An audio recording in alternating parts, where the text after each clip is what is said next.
माननीय सदस्यहरू, अब म कर्णाली प्रदेश सभा नियमावली 2074 को नियम 71 बमोजिम जरुरी सार्वजनिक महत्त्वको प्रस्तावका प्रस्तावक माननीय Shri Jeevan Bahadur शाहीलाई corona virus COVID-19 को विश्वव्यापी महामारीसँगै कर्णाली प्रदेशमा पनि यसको असर देखिरहेको र यसले भयावह स्थिति सिर्जना गर्न सक्ने हुँदा यसको व्यापक परीक्षण गरी प्रदेशलाई सुरक्षित बनाउन आवश्यक भएको भनी माननीय श्री दिनबन्धु श्रेष्ठ, माननीय श्री हिमबहादुर शाही र माननीय श्री यज्ञबहादुर विशीको समर्थनसहित राख्नुभएको जरुरी सार्वजनिक महत्त्वको प्रस्ताव संक्षिप्त वक्तव्यसहित सभामा छलफलका लागि पेश गर्न अनुमति दिन्छु। सम्माननीय सभामुख महोदय,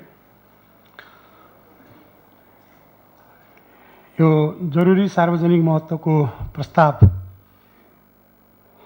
पेश गर्नुभन्दा अगाडि थोरै आजको विषयमा मैले केही भन्न चाहेँ। सभामुख महोदय, हामी कहाँ यहाँ यो सदनमा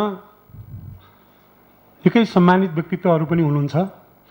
हिजो सङ्घमा मन्त्री भइसकेको व्यक्तित्वहरू हुनुहुन्छ र दलको नेता पनि भइसकेको व्यक्तित्वहरू हुनुहुन्छ। मैले आज यस्तो हेरेँ, नर्मली के हुन्छ भने अहिलेको पोर्टफोलियोमा हेर्ने हो भने र प्रोटोकलमा हेर्ने हो भने पनि सङ्घका मन्त्री भइसकेका मान्छेको हैसियत प्रदेशका मन्त्री भएको भन्दा माथि हुन्छ र जुन समय मैले त के भन्छु भने एउटा दलको नेतालाई बोल्न दिने कुराहरूमा समयको पाबन्दी लगाउने माथि पनि गरेको छैन। प्रधानमन्त्री भएका मान्छेहरूलाई त्यसरी लगाइन्न। अब यहाँ त्यो गरिएको छ भने पनि ठिकै हो, राम्रै होला, तर अरू सोसर माननीयज्यू सोसर भन्दा पनि बढी समय दिनुपर्ने होला। त्यो पनि दिएन र बराबरी दिने हो भने यदि यो रातो बत्ती के अरे हरियो बत्ती किन बाल्नु, बालिसकेपछि त त्यो बत्ती बालिसकेपछि 7 मिनटमा 8 मिनट 9 मिनट होला, पहिलो बत्ती पनि त बाल्नु पऱ्यो नि। बत्ती बाल्ने आँट चाहिँ नहुने। यसलाई मलाई के लाग्यो भने अहिले सरकारले भन्ने कुरो र संसद पनि उस्तै उस्तै हो कि भन्ने कुरो। त्यस कारणले यसमा कुरै हाम्रो विपक्षी दलको कुनै छैन। एउटा चाहिँ सम्मानित गर्ने कुरोमा दिँदा हुन्छ नि, अथवा बढी टाइम दिँदा हुन्छ। मैले अघि गरे होइन, नेताले 15 मिनट बोल्नुभयो, आफै लाज मानेर चाहिँ पहिलो बत्ती त बल्दै बल्दैन, आँखा पहिलो बत्तीमा गएको गएछ। यो कुरामा सुधार गरौँ मैले भन्न चाहेको हो सभामुख महोदय। र आज हामीले यो जरुरी सार्वजनिक महत्त्वको प्रस्तावमा म आएको छु। योभन्दा अगाडि हामीले सङ्कल्प प्रस्ताव पनि पेश गरेका थियौँ। त्यसमा सायद अब हामीले गरेको कुरा, खर्च कटौती गर्नुपर्ने कुराहरू, यसलाई चाहिँ मितव्ययिता अपनाउनु पर्ने कुराहरू जुन राखिएको थियो, जुन अहिले जुन विषयमा धेरै खर्चहरू हुन्छ त्यसलाई कटौती गर्नु भन्ने कुरामा राखिएको थियो, त्यो सायद अब सरकारलाई पाच्य नहुन सक्छ। अब खर्च कटाउने नाममा त के हो भने तालिम भत्ता सत्ता भन्ने कुरा नगर्ने हो, अर्को हातमा त लिन पाइहालिन्छ, यो भनेको डाइरेक्ट देखिने कुरा हो भन्ने कुरोले होला। त्यो त हाम्रो चाहिँ अगाडि बढेन। र यी जरुरी सार्वजनिक महत्त्वको प्रस्ताव पनि हिजो हामीले चाहिँ यो हलमा चाहिँ उठ्नुपर्ने भयो, अवरोध गर्नुपर्ने भयो। हामीले परिकल्पना गरेका थियौँ सम्माननीय सभामुख महोदय कि पहिला यो प्रदेशमा आइसकेपछि यो प्रदेश एक हो। हामी न पक्ष छौँ न प्रतिपक्ष छौँ। हाम्रो प्रतिपक्ष भनेको रोग भोग हो भन्ने कुरा उहिले नै भनेका थियौँ। हाम्रो प्रतिपक्ष केन्द्रीय सरकार हुनसक्छ भनेर भनेका थियौँ सभामुख महोदय। तर बिस्तारै हेर्दै आउँदाखेरि त देखियो आखिरी एउटा भनाइ छ सम्माननीय सभामुख महोदय कि सर्पलाई जति दुध पिलाए पनि विषै ओकल्छ भन्ने एउटा उखान छ। त्यस्तै भएको आज मलाई अनुभूति भएको छ। म उदाहरण दिन चाहन्छु सम्माननीय सभामुख महोदय। त्यो बेला यो प्रदेशको नामाकरण गर्दाखेरि, त्यो बेला यो प्रदेशको राजनीति तोक्दाखेरि प्रतिपक्षकोले एउटामा प्रस्ताव गर्ने, सत्ता पक्षकोले अर्कोमा गर्ने कुराहरू हामीले गऱ्यौँ। यसले हाम्रो एकताको बाटो देखाएको थियो र सबैले भन्ने गरेका थिए कि सभामुख महोदय कर्णाली प्रदेशले साँच्चै नमुना देखाएको छ र यो नमुना बमोजिम अगाडि बढ्दै गएको छ भन्ने कुराहरू देखाएको थियो। आजका दिनमा पनि बजेटका विषयमा हुन् या अरू विषयमा हुन्, त्यसमा पनि हामीले कसरी हुनसक्छ राम्ररी जाने भन्ने नै हाम्रो मनसाय थियो। अब त्यो चाहिँ देखिएन। यहाँ चाहिँ अलिकति चाहिँ पेलेरै लानुपर्छ र विधि र विधानले दिएका कुराहरू पनि, संविधानले दिएको संवैधानिक अधिकारहरूलाई पनि हामीले प्रयोग गर्न पाएनौँ। त यस्तै व्यवस्थालाई सायद यो फासिस्ट व्यवस्था भन्ने, तानाशाही व्यवस्था भन्ने कारण यसैले पनि भएको होला भन्ने मलाई लाग्छ सभामुख महोदय। आज हामीले भन्न खोजेको के हो भने यो कोभिडलाई हामीले कसरी नियन्त्रण गर्न सक्छौँ। महामारी भइसक्यो। मैले जुन दिन यसलाई लेखेको थिएँ 1100 जना मान्छेको पोजिटिभ भएको थियो। आज अहिले म बोल्दै गर्दा पनि सभामुख महोदय मैले भर्खर हेर्दै थिएँ 1245 जना चाहिँ पुगिसक्नु भएको छ हाम्रो यो प्रदेशमा। त्यसकारण यी विषयमा पनि अब उपरान्त आगामी दिनहरूमा यसरी जोर जबरजस्ती हुनु त भन्ने गरियो यो सरकारको कुरा त होइन। सरकार त पटके पो हो कि भन्या हुनाले पटकै सरकारको बलले हो या हामीले भन्ने गरेकै सत्तारूढकै 2/3 भन्दा त हाम्रो यहाँ त 3/3 नै छ त्यो दम्ब हो। त्यसले अगाडि बढ्न सकेन। यति कुरा मैले राख्दै मैले जुन कुराहरू यहाँ लेखेको छु त्यो चाहिँ म वाचन गरेर चाहिँ यहाँ सुनाउन चाहन्छु सभामुख महोदय। माननीय सभामुखज्यू, प्रदेश सभा जरुरी सार्वजनिक महत्त्वको प्रस्ताव।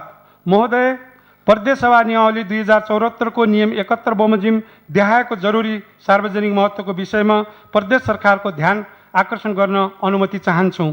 यति बेला कोरोना भाइरसको महामारीबाट विश्व समुदाय नै आक्रान्त बनेको छ। हाम्रो देश नेपाल र यो प्रदेश पनि कोरोना महामारीको प्रकोपबाट अछुतो रहन सकेन। हाम्रो देशमा देखिएको सङ्क्रमणको तथ्याङ्कलाई हेर्दा यो सङ्कट, यसको नकारात्मक प्रभाव कहिलेसम्म रहन्छ, कुन स्वरूपमा रहन्छ भन्न सकिने अवस्था छैन। 2076 चैत 9 गते नेपालमा दोस्रो सङ्क्रमित पहिचान भए पश्चात नेपाल सरकारबाट चैत 11 गते बन्दाबन्दी सुरु गरेको थियो। बन्दाबन्दीको लामो समयसम्म नेपालका अन्य जिल्ला तथा प्रदेशमा कोरोना बिरामीको उच्च केसहरू देखिँदासम्म यो प्रदेश ग्रिन जोनमा रहेको थियो। ग्रिन मात्र होइन सभामुख महोदय, डबल ग्रिन जोनमा रहेको थियो। यो प्रदेशको दैलेख जिल्लामा मिति 2077 जेठ पहिलो हप्ता एकजनालाई मात्र देखिएको थियो। आजको दिनसम्म आइपुग्दा करिब 30 दिनको अवधिभित्र करिब 1100 जना जतिमा कोरोना पोजिटिभ देखिसकेको छ भने 3 जनाले कोरोनाको कारण ज्यान गुमाइसकेका छन्। मैले यो जुन दर्ता गर्दासम्मको कुरा हो सभामुख महोदय, आजसम्म चाहिँ 4 जनाको मृत्यु भइसकेको छ र 1245 जना चाहिँ यसबाट सङ्क्रमित भइसक्नु भएको छ। त्यस्तै रुकुम पश्चिम बाहेक अन्य 9 जिल्लाका बासिन्दाहरूमा कोरोनाको पोजिटिभ केसहरू पहिचान भइसकेका छन्। दैलेख, सुर्खेत, सल्यान, कालीकोट जिल्ला सबैभन्दा उच्च जोखिममा रहेका छन्। यो प्रदेश अब दोस्रो चरणमा प्रवेश गरिसकेको छ। सुर्खेत जिल्लामा समुदायमा पनि सरिसकेको छ। जनस्वास्थ्य विज्ञहरूको अनुसार आउने दिनहरूमा सङ्क्रमणको दर अझै बढ्दै जाने देखिन्छ। अहिलेसम्म तुलनात्मक रूपमा कम सङ्ख्यामा सङ्क्रमित हुँदा त नागरिकको ज्यानको उचित सुरक्षा दिन नसक्ने सरकारले हाम्रो स्वास्थ्य प्रणालीको सघन उपचार क्षमताले धान्न नसक्ने गरी सङ्क्रमितको सङ्ख्या बढ्दै जाँदा त्यसको व्यवस्थापन कसरी गर्न सक्छ, यो अत्यन्त गम्भीर विषय हो सभामुख महोदय। हाम्रो प्रदेशमा 1 महिनाभित्र अर्थात् ज्येष्ठ महिनाबाट सुरु भएको प्रकोपको सङ्ख्यालाई अध्ययन गर्दा सरकारलाई कोरोना नियन्त्रणका लागि प्रतिकार्य योजना बनाउन र प्रदेशलाई कोरोना मुक्त प्रदेश बनाउन पर्याप्त समय थियो। तर सरकारको कोरोना नियन्त्रण प्रतिकार्यमा आफ्नो क्षमता, ल्यागत र तागत प्रदर्शन गर्न कता कता चुक्यो सभामुख महोदय। जिम्मेवार प्रतिपक्षी दलको हैसियतमा नेपाली काङ्ग्रेस प्रदेश सभा संसदीय दलबाट यस अवधिभित्र पटक पटक कोरोना नियन्त्रणमा भएका कमी कमजोरी, ढिला सुस्ती आदिबारे प्रदेश सरकारलाई सचेत मात्र गराएको थिएन, गहन अध्ययन र वैज्ञानिकताका आधारमा सुझाव प्रदान गर्दै आएको थियो। प्रदेश सभा बैठकमा समेत विशेष समयमा भाग लिई कोरोना प्रकोप नियन्त्रणमा भएको सुस्ततामा ध्यान आकर्षण गर्दै उक्त कार्यमा प्रभावकारिता ल्याउन सरकारलाई झकझक्याउँदै आएको थियो सभामुख महोदय। प्रारम्भिक चरणदेखि कोरोना प्रकोपको जोखिम, यसबाट उत्पन्न हुने तत्कालीन र दीर्घकालीन नकारात्मक प्रभाव, यस विपदबाट उत्पन्न हुने सक्ने समस्यालाई न्यूनीकरण गरी सिङ्गो प्रदेशलाई जोगाउने, सुरक्षित राख्ने उपायबारे सूक्ष्म विश्लेषण अध्ययन गरी सरकारलाई रचनात्मक सहयोग र सुझाव दिँदै आएको थियो र कोभिड-19 का विरुद्ध एकताबद्ध भई लड्ने प्रतिबद्धता जाहेर गर्दै आएको थियो। सरकारले तत्काल गर्नुपर्ने काम तयारीका विषयहरूमा तथ्याङ्कसहित विस्तृत सुझाव नै प्रस्तुत गरिएको थियो र सरकारलाई ध्यान आकर्षण गराइएको थियो। सरकारलाई संसदले समय समयमा गराएको ध्यान आकर्षण र निर्देशनका बावजुद जुन ढङ्गले, जुन संवेदनशीलताका साथ सरकारले कोभिड-19 को रोकथाम नियन्त्रणका लागि आवश्यक तयारी र व्यवस्थापन गर्नुपर्ने थियो, त्यो गर्न सकेको छैन। यस सन्दर्भमा सम्मानित सदनको चासो रहनुपर्छ भन्ने हाम्रो मान्यता हो सभामुख महोदय। विभिन्न समयमा नेपाली काङ्ग्रेस सभा संसदीय दलले सरकारलाई गराएको ध्यान आकर्षणमा कोरोना संक्रमणको जोखिम न्यूनीकरण र व्यवस्थापनका सन्दर्भमा परीक्षणको दायरा विधि बढाउन, क्वारेन्टिनको उपयुक्त व्यवस्थापन गर्न, अस्पताल केन्द्रित तयारी गर्न, स्वास्थ्यकर्मीका लागि आवश्यक सुरक्षा सामग्री र स्वास्थ्य सामग्रीहरूको आपूर्ति तथा व्यवस्थापन गर्न, कोरोना नियन्त्रणमा पहिलो लाइनमा खट्नुहुने स्वास्थ्यकर्मी र सुरक्षाकर्मीको व्यक्तिगत सुरक्षा गर्न, परीक्षण प्रयोगशाला निर्माण गर्न, कोभिड-19 को परीक्षण दायरा बढाउन, अन्यत्र जिल्ला तथा देश बाहिर रही कोरोना महामारीका कारण आफ्नो जन्मभूमि फिर्ता हुने, विशेष गरी छिमेकी मुलुक भारतबाट आउनेहरूको विवरण सङ्कलन गरी सीमामा अनिवार्य स्वास्थ्य परीक्षण र क्वारेन्टिनमा बस्ने व्यवस्था गरी तथ्याङ्क अद्यावधिक गर्न, बन्दाबन्दीका कारण प्रत्यक्ष रोजगारी गुमाएका, दैनिक मजदुरी गरी जीवन निर्वाह गर्ने मजदुर वर्ग, अपाङ्ग, विद्यार्थी, महिला लगायतलाई विशेष राहत प्याकेज उपलब्ध गराउन, विभिन्न स्थानमा अल्पत्र अवस्थामा रहेका बासिन्दाहरूलाई सुरक्षित तरिकाले उद्धार गर्न, अस्पतालको क्षमता वृद्धि गर्न, आवश्यक स्वास्थ्य जनशक्तिको व्यवस्थापन गर्न, सामाजिक दूरी कायम प्रभावकारिता ल्याउन, विश्व स्वास्थ्य सङ्गठनले दिएको सुझाव अनुसार न्यूनतम सुविधा सहितका क्वारेन्टिन र आइसोलेसन वार्ड तयार गर्ने जस्ता महत्त्वपूर्ण सुझावहरू दिइरहेको थियो सभामुख महोदय। तर सरकार हामीले दिँदै आएका उचित सुझावहरूलाई ग्रहण गरी कार्यान्वयन गर्नुको साटो कर्णाली प्रदेश ग्रिन जोनमा छ भनी जनताहरूका माझमा भीषण किसिमले भाषण गर्नमा व्यस्त रह्यो। बाहिरबाट आएकालाई क्वारेन्टाइनमा अनिवार्य पछाल्नुभन्दा गाउँ पठाउनतिर उद्यत भयो। जिम्मेवार पदाधिकारीबाट बन्दाबन्दीको नियम उल्लङ्घन भयो अनि जनताले पनि बन्दाबन्दी नियमलाई उल्लङ्घन गर्ने हिम्मत गरे। स्थानीय तहलाई सही समयमा आवश्यक मात्रामा स्रोत साधन उपलब्ध गराउने तथा प्राविधिकको सहयोग र समन्वय गर्ने लगायतका विषयहरूमा संसद विज्ञहरूका साथै राजनीतिक तथा नागरिक तहबाट दिएका सुझाव र ध्यान आकर्षणहरूलाई सरकारले मनन गरेर कार्यान्वयन गरेको भए आज जुन भयावह अवस्था आएको छ त्यो हुने थिएन भन्ने हाम्रो निष्कर्ष हो सभामुख महोदय।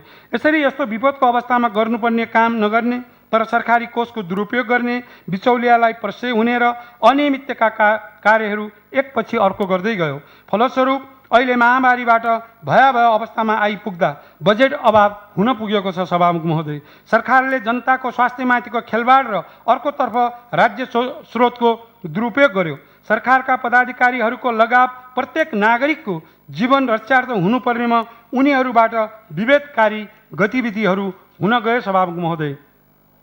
सरकारी कोषलाई आफ्नो व्यक्तिगत आम्दानीबाट खर्च गरे जस्तै गरी को व्यक्ति हावी हुने भन्ने प्रतिस्पर्धामा उत्री लज्जाजनक कार्य गर्नमा उद्यत रह्यो सरकारका पदाधिकारीहरूको कोरोना नियन्त्रणमा भन्दा पनि व्यक्ति हावी हुने प्रतिस्पर्धामा गतिशीलता बढायो र सरकारमा टिमवर्क हुन सकेन। फलस्वरूप प्रदेशमा कोरोनाको मिटरले भयावह अवस्था लियो सभामुख महोदय। यस्तो महामारीको समयमा जोखिममा परेका नागरिकको उद्धार र व्यवस्थापन, कोभिड बाहेकका बिरामीको नियमित औषधि उपचार तथा अस्पताल केन्द्रित तयारीका लागि आवश्यक उपकरण, जनशक्तिको पर्याप्त व्यवस्थापन लगायतका विषयमा सरकारले के गरिरहेको छ, कस्तो तयारी गरेको छ, यसबारेमा सरकारबाट जानकारी लिन, सरकारलाई जवाबदेही बनाउन, सरकारका गलत निर्णयहरूलाई रोक्न र जनस्वास्थ्यसँग जोडिएका संवेदनशील विषयमा सरकारलाई सही दिशानिर्देशन गर्न जनप्रतिनिधिमूलक संस्था संसदको महत्त्वपूर्ण भूमिका हुन्छ सभामुख महोदय। हाल स्वास्थ्य क्षेत्र बाहेक कृषि, शिक्षा, उद्योग, यातायात, व्यापार व्यवसाय लगायतका क्षेत्रको अवस्था पनि बिजोग छ। राहत दिनुपर्ने श्रमिक, बेरोजगार, विद्यार्थी, अपङ्गता भएका नागरिक, अति विपन्न र एकल महिला लगायत जोखिममा रहेकालाई न्यूनतम जीवनयापनको लागि आवश्यक खाद्य सामग्री, अत्यावश्यक औषधि लगायतका राहतका सामग्री उपलब्ध हुन सकेको छैन। कृषक र कृषि क्षेत्रलाई तत्काल सहयोग पुर्याउने सम्बन्धमा सरकार अलमलिएको छ। देशका साना ठुला उद्योग, व्यापार व्यवसाय, औपचारिक र अनौपचारिक क्षेत्रमा कार्यरत श्रमिकहरू तथा सानोतिनो स्व व्यवसाय गरी जीविकोपार्जन गर्ने उद्यमी र श्रमिकहरूको संरक्षणका लागि ठोस आर्थिक उत्प्रेरणाको प्याकेज आउन सकेका छैनन् सभामुख महोदय। कोभिड-19 को सङ्क्रमणको कारण विद्यालयहरू बन्द भए पश्चात सरकारले घोषणा गरेको वैकल्पिक सिकाइ व्यवस्थापन गर्न विद्यालयको पूर्वाधार र उत्प्रेरणाको व्यवस्था तथा सामुदायिक विद्यालयमा अध्ययनरत अति विपन्न विद्यार्थी अपङ्गता भएका विद्यार्थीलाई यस्तो वैकल्पिक सिकाइमा समावेश हुन सक्ने वातावरण कसरी गर्ने भन्ने सम्बन्धमा सरकारको ध्यान जान सकेको देखिँदैन। लकडाउनको अवधिमा बढ्दो सामाजिक समस्या व्यवस्थापन र महिलामाथि हिंसाका घटना नियन्त्रण गर्न सरकारले प्रभावकारी कदम चाल्न सकेको छैन। यी लगायतका विषयमा असार 2 गते माननीय मुख्यमन्त्री मार्फत सम्माननीय प्रधानमन्त्रीलाई र माननीय मुख्यमन्त्रीज्यूलाई समेत ध्यान आकर्षण गरिसकिएको छ।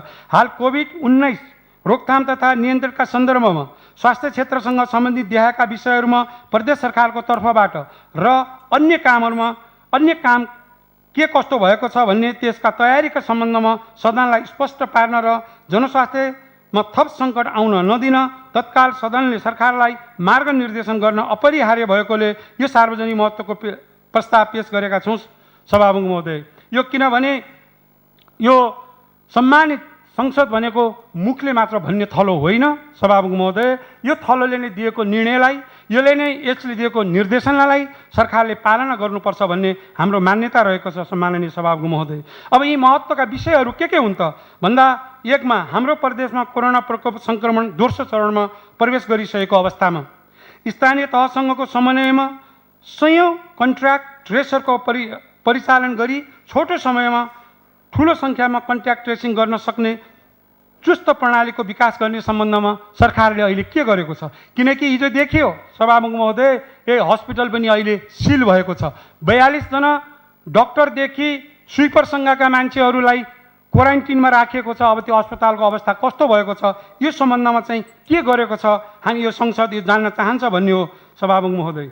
2 मा हाल आरडीटी विधिबाट गरिएको परीक्षणको विश्वसनीयता गुणस्तर र औचित्यता नदेखिएको विश्व स्वास्थ्य सङ्गठनले प्रमाणित गरेको आरडीटीबाट मात्रै परीक्षण गराउने व्यवस्था सम्बन्धमा यहाँ आरडीटी हामीले गरिरहेका छौँ तर अहिलेको आरडीटी चाहिँ विश्वसनीय छैन भनिसकेपछि डब्ल्युएचओले प्रमाणित गरेको आरडीटी रहेछ त्यही अनुसार चाहिँ गराउनुपर्छ र यो सम्मानित संसदले चाहिँ निर्देशन दिनुपर्छ भन्ने चाहिँ हाम्रो भनाइ हो सभामुख महोदय। 3 मा आरटीपीसीआर विधिबाट हुने परीक्षणको गतिमा तीव्रता र दायरा फ्राकिलो बनाउने सम्बन्धमा र क्वारेन्टिनमा राखेका सबैलाई आरटीपीसीआर र विश्व स्वास्थ्य सङ्गठनले प्रमाणित गरेको आरडीटी विधिबाट परीक्षण गरे पश्चात मात्र घर पठाउने व्यवस्था गर्ने सम्बन्धमा छ सभामुख महोदय। भन्ने गरिन्छ यो केन्द्रीय सरकारको जिम्मेवारी हो। यो केन्द्रीय सरकारले गर्ने कुराहरू हुन् त्यसकारणले हामीलाई त माथिको निर्देशन चाहिन्छ भन्ने कुरा पनि नआएको होइन सभामुख महोदय।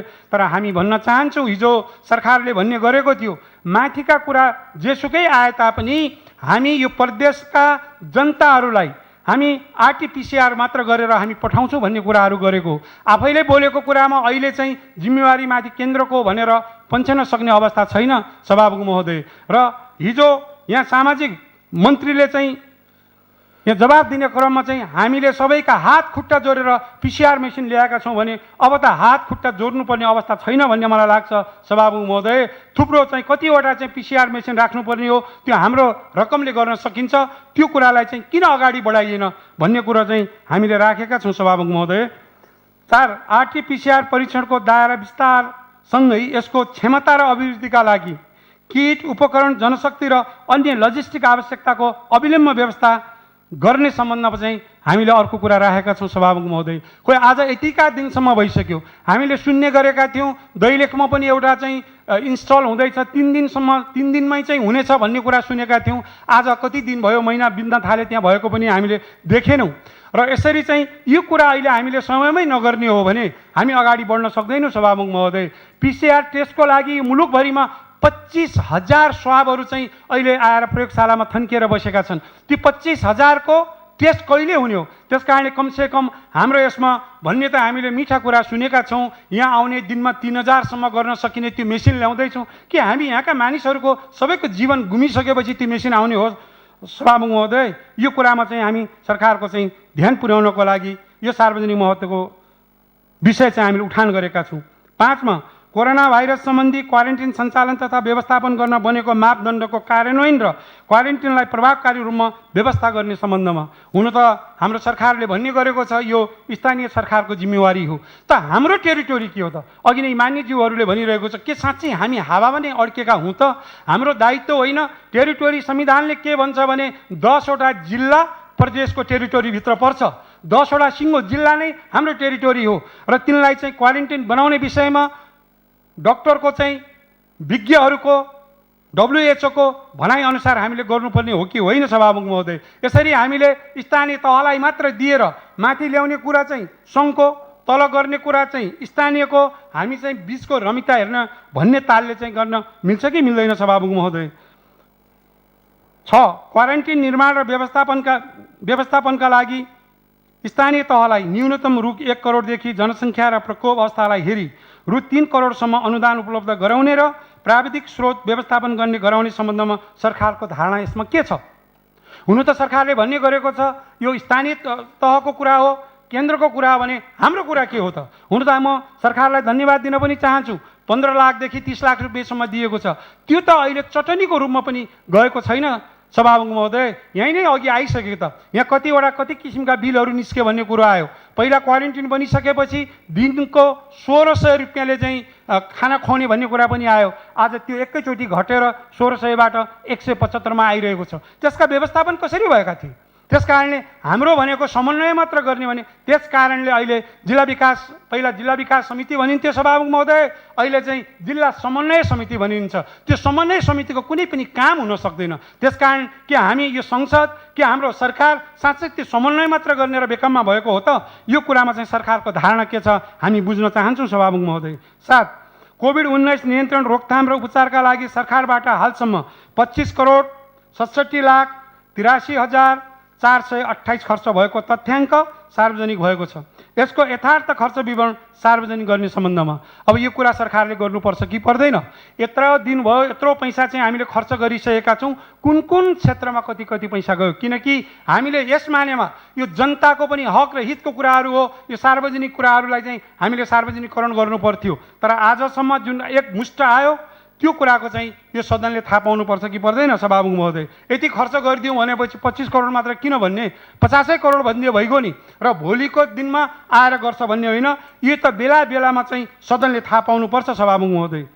8. लामो अवधिसम्म भएको बन्दाबन्दीका कारण जोखिममा परेका विपन्न वर्ग, दैनिक मजदुरी गरी जीवन निर्वाह गर्ने मजदुर, एकल महिला, अपाङ्ग, वृद्ध, विद्यार्थीहरूको जीवन निर्वाहमा सजगताका लागि राहत प्याकेज घोषणा गर्ने सम्बन्धमा यो चाहिँ आज आइरहेको छ। एक मुष्ट रकमहरू राखिएका छन्। यसमा अहिले हाम्रो बजेटमा यो किसिमको राहत प्याकेज हामीले ल्याएका छौँ भन्नुपर्छ कि पर्दैन सरकारले सभामुख महोदय?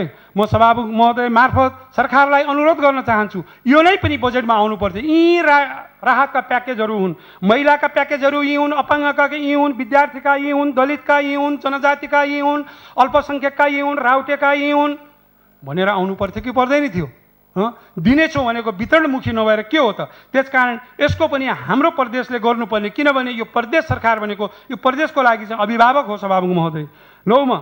कोरोना सङ्क्रमणको उपचारका लागि डेडिकेटेड अस्पताललाई आवश्यक उपकरण, सामग्री, औषधि, स्वास्थ्यकर्मीको सुरक्षा सामग्री, आइसोलेसन बेड र जनशक्तिको पर्याप्तता तथा आवश्यक अक्सिजन प्लान्ट, दुर्गम ठाउँमा समेत सघन उपचारको सहज बनाउन क्रिटिकल केयर तालिम लगायतको व्यवस्था गर्ने सम्बन्धमा अब यो कुरामा डेडिकेटेड अस्पताल 3टा बनेका छन् सभामुख महोदय। अनि चौरजारीको अस्पताललाई सामुदायिक अस्पताललाई पनि डेडिकेट भनिएको छ। 2-3 चोटि पत्रिकामा आइसक्यो। हुन त सदनबाट कुरो भएको छ, त्यो ठाउँ फुलफिल भएको कारणले गर्दाखेरि अरू बिमारी नलगिएको भन्ने पनि आएको होला। यो केही हदैसम्म पनि साँचो रहेछ कि भन्ने मैले लाग्यो सभामुख महोदय। पछि गएर त्यो क्षेत्रका सल्यानका मान्छेहरूलाई, जाजरकोटका मान्छेहरूलाई बुझ्दाखेरि चाहिँ के भन्ने जवाफ आएछ भने यो त रुकुम जिल्लाको लागि मात्रै हो, त्यसकारण तपाईँहरू सुर्खेत जानुहोस्। यदि त्यो रुकुम जिल्लाको लागि हो भने ठिक छ सभामुख महोदय, किन भयो भन्न चाहन्न। र सल्यान र जाजरकोटको लागि कुन ठाउँ हो त? होइन भने हामीले बुझेको कुरा के हो भने दैलेख र यो सुर्खेत, कालीकोटसम्म पनि छैन। अनि त्यो यो कसलाई हुनसक्छ भने सुर्खेत चाहिँ हुम्ला र डोल्पाको लागि जुम्ला धेरै कस्टली पर्छ, त्यो हेलिकप्टरबाट ल्याउनु पर्ने होला। एउटा चाहिँ त्यति गर्दा गर्दै पनि कर्णाली विज्ञान प्रतिष्ठानले हुम्लाबाट पनि स्वाब ल्याएको छ, डोल्पाबाट पनि ल्याएको छ, तर पनि ती दुईटा जिल्लाको लागि डेडिकेटेड यही नै हुनुपर्छ भन्ने लाग्छ। हुम्लाबाट त जुम्ला मोटर बाटो छैन, डोल्पाबाट त छैन। अरू जिल्लाको लागि कालीकोट, मुगु र जुम्लाको लागि जुम्ला हुनसक्छ, यसको लागि यहाँ हुनुपर्ने हो। अब त्यहाँ त्यस्तो हो भने त्यो एउटा सामुदायिक हस्पिटललाई डेडिकेटेड हस्पिटल बनाएर त्यसलाई चाहिँ हामीले पैसा दिने, तर त्यसले सेवा नदिने हो भने त्यसलाई बनाउनु पर्नेको औचित्य के हो?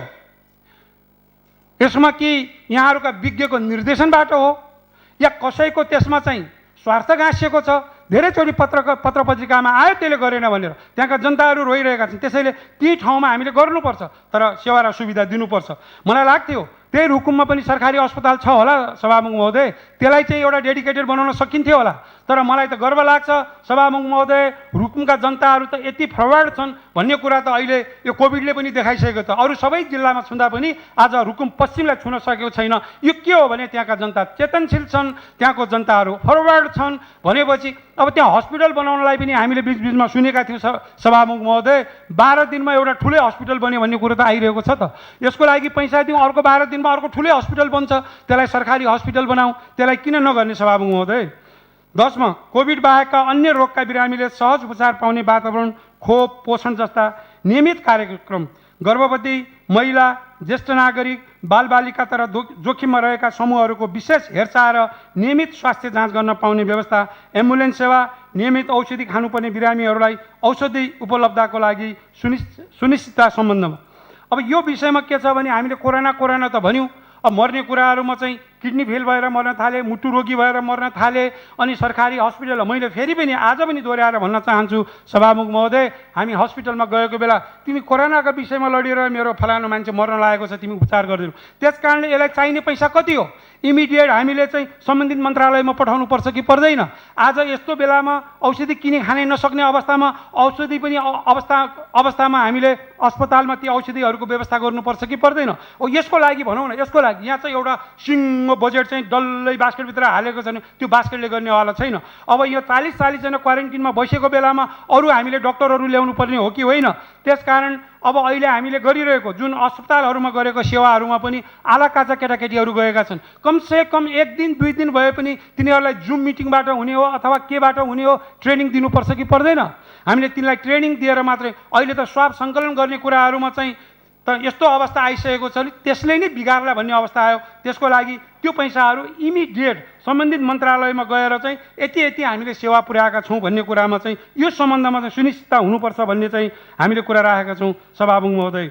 दैलेख जिल्लामा कोरोनाको सङ्क्रमण उच्च जोखिममा रहेकोले यथाशक्य 200 बेडको आइसोलेसन अस्पताल बनाउने सम्बन्धमा पनि हामीले कुरा राखेका छौँ। आजका दिनमा दैलेखमा 800 जनाभन्दा बढी चाहिँ सङ्क्रमित भइसके। अब त्यो जिल्लाबाट सबै यहाँ ल्याउने हो या हामीले एउटा चाहिँ यो डेडिकेटेड सकिन्छ? जस्तै एउटा सुन्नमा आइरहेको छ दुल्लुको अस्पताल, त्यो चाहिँ अहिले चाहिँ केन्द्रीय सरकारको अस्पताल हो अरे, त्यसैलाई बनाउन सकिएला। त्यस कारण जहाँ बढी भएको छ अहिले सबभन्दा बढी भएको चाहिँ दैलेखमा छ, त्यसपछि सुर्खेतमा छ। सुर्खेतको लागि त आइसोलेसन बेडको त्यस्तो समस्या छैन होला। त्यसपछि सल्यान छ। यी ठाउँहरूमा हामीले बनाउनु पर्यो कि परेन?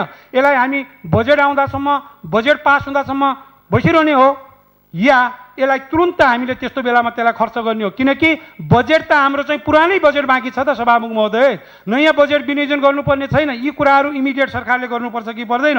यो गर्यो भने कम्ती होला। अहिले के देखियो भने यो प्रदेशमा लिखितमा केन्द्रित हुनु पर्यो मान्य सदस्य होइन, एक विषयमै केन्द्रित भएको छु सभामुख महोदय, यसलाई चाहिँ मैले व्याख्या गरेको हो। त्यसैले सभामुख महोदय यो कुरामा के हो अरे, मैले चाहिँ मेरो घर बनाउने कुरा गरेको छैन सभामुख महोदय, मैले बेड बनाउने कुरा गरेको छु। विषयमा चाहिँ यो छ।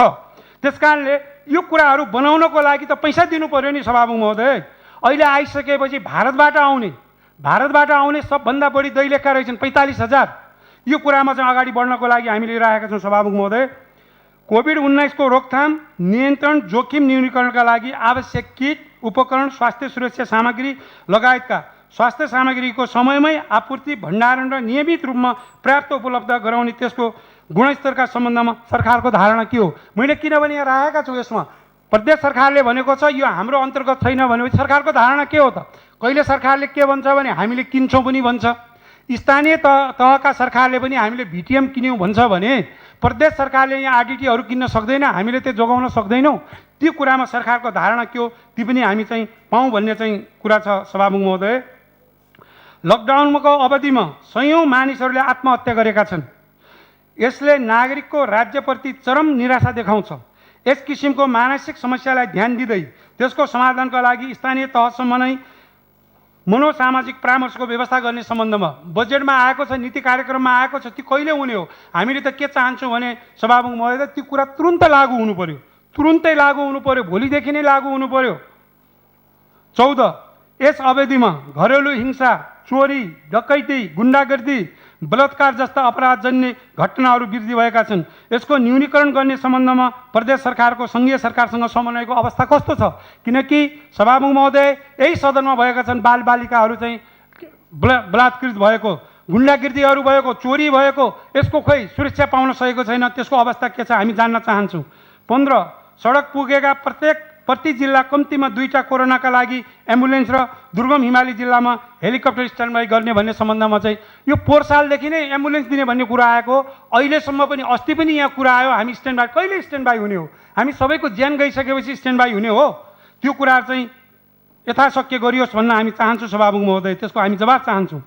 16 विश्व स्वास्थ्य सङ्गठनको सिफारिसमा गरेका न्यूनतम मापदण्डलाई ध्यान दिई कम्तीमा 15 बेड बराबर 1वटा शौचालय, 2 मिटरको दूरीमा 1 बेड, पोसिलो खाना र स्वास्थ्यकर्मीलाई पिपी व्यवस्था गर्ने सम्बन्धमा सङ्घीय सरकार प्रदेश सरकारसँगको समन्वयको अवस्था कस्तो छ?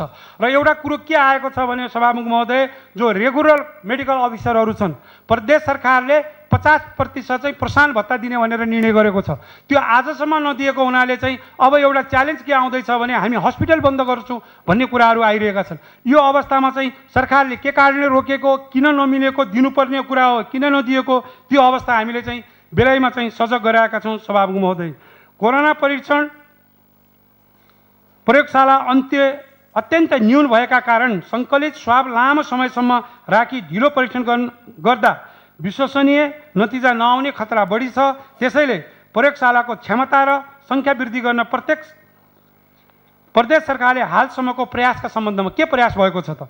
यो चाहिँ अस्ति पनि भन्यो, आज अस्ति पनि मैले भनेको थिएँ सभामुख महोदय कि हाम्रो परीक्षण कहाँ हुन्छ? पशु पन्छीमा हुन्छ, अन्वेषण केन्द्रमा। हाम्रो भएको केन्द्र चाहिँ हामीले हटायौँ। कुन हो यस्तो बेला भन्नु नि, मानव अन्वेषण प्रयोगशाला केन्द्र के भन्नुपर्ने त्यस्ता कुरा राख्नु, यसलाई चाहिँ छिटो गरियोस्। यी कुराहरूको लागि जे जस्तो होस्, हिजो चाहिँ सरकारले हामीलाई घोग्ले ठ्याक लाउन खोजे पनि, संविधानको बरखिलाफ गए तापनि, तर आज चाहिँ यो सहमतिमा आएकोले हामी जहिले पनि सहमतिमा जान चाहन्छौँ, अगाडि बढ्न चाहन्छौँ। यसका व्यवस्थापन यो भनेको के हो भने सिङ्गो, सायद सदनले कसरी सोच्छ मैले जान्दिनँ सभामुख महोदय, सिङ्गो सदनले यो निर्देशन दिएर यी कामहरूलाई यथासिङ्घ, अब सरकार यति मात्रै चासो छ कि हामी काम गर्दैछौँ छिटो सदन चाहिँ टुङ्ग्याइदेऊ, किनकि यहाँ सदनमा संसदहरूको कुरा सुन्न चाहँदैन। त्यस कारणले यो भएको हुनाले यी कुराहरूको लागि यी व्यवस्थापन कसरी भएका छन्, यिनका खर्च कसरी भएका छन्, अहिले नै सदनमा कुरो उठेको छ, पक्षपात भयो, खर्च बढी भयो, ती कुरा पनि आउनेछन् भन्ने कुरा मैले राख्दै मलाई बोल्ने समय दिनुभएकोमा र यो सार्वजनिक महत्त्वको विषयलाई चाहिँ अगाडि बढाउन चाहिँ योगदान पुर्याउनु भएकोमा सरकारका प्रमुख र यो पूर्ण अधिकार प्राप्त सभामुखज्यूलाई चाहिँ हार्दिक धन्यवाद ज्ञापन गर्दै म यहाँबाट बिदा हुन्छु। धन्यवाद। जय नेपाल।